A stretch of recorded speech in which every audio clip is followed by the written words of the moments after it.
As usual, we have the news of current releases for you, films you'll be seeing in your local cinema.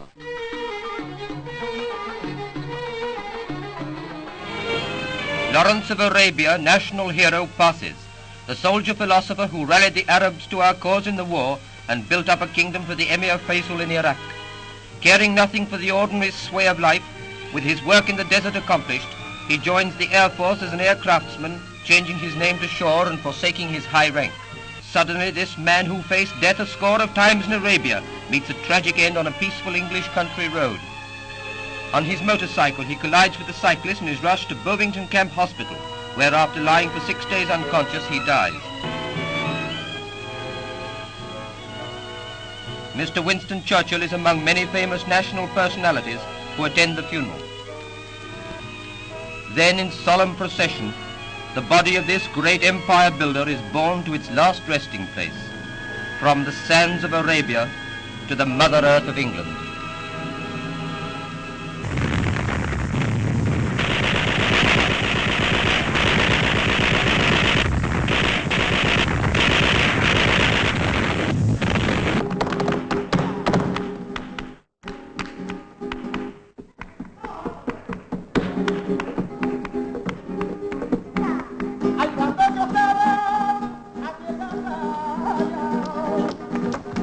Desde el comienzo del cerco se inició un machaqueo continuo de artillería desde todos los ángulos posibles.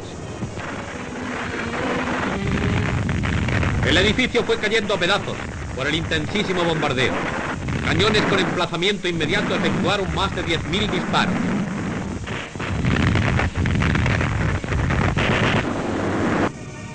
La explosión del 18 de septiembre.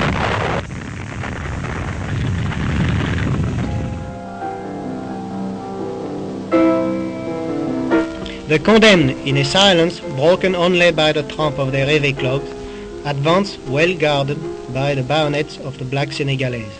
The convicts are wearing a black bonnet on the relegés, those who are doomed to perpetual exile. All have the same haggard look.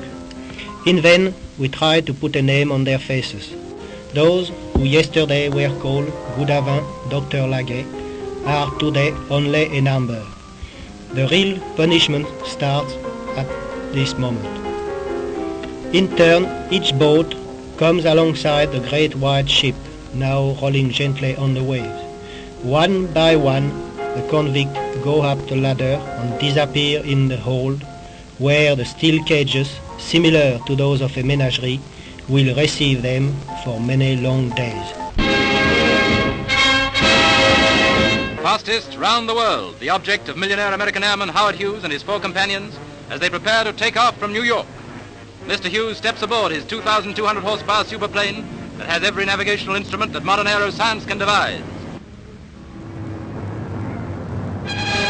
America touches a new high in the national passion for bigness.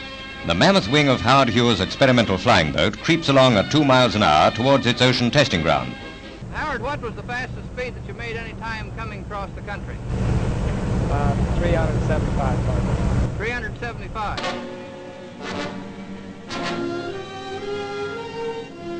The policy of her suffragists was peaceful negotiation by constitutional means, while the more notorious Mrs. Pankhurst and her suffragettes pursued a policy of deeds, not words.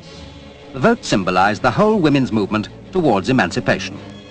In the 3 years before the war, votes for women was just one problem in the general crisis facing the government. Militants dressed in white held arrows proudly aloft as a symbol of their imprisonment for the cause. Many had endured hunger strikes and forced feeding. In the midst of her faithful followers marched Mrs. Pankhurst, but the government disagreed. The bill was shelved. Militancy reached its peak of violence. No property was safe from their arson attacks. Mrs. Pankhurst was adamant in her ruling that our militancy be against property only, at no time endangering human life. As the race began, Emily stood waiting at Tattenham Corner.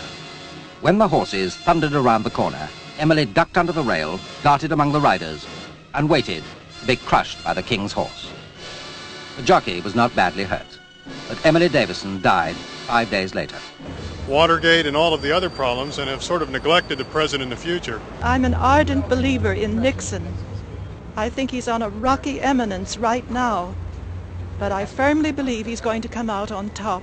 I just think he's a criminal and he should resign. I wish he'd just come out and say that he was involved, because it's the truth instead of avoiding the truth. Well, it appears to me that President Nixon told much of the truth, as I always believe he has. Nobody's going to come up guilty. There's too many big names involved, and I personally think that Nixon will come up smelling just like a rose. I voted for President Nixon last year, and I have complete faith in him, but I believe that his name in history will now be besmirched because of his stand and his attitude on the Watergate affair.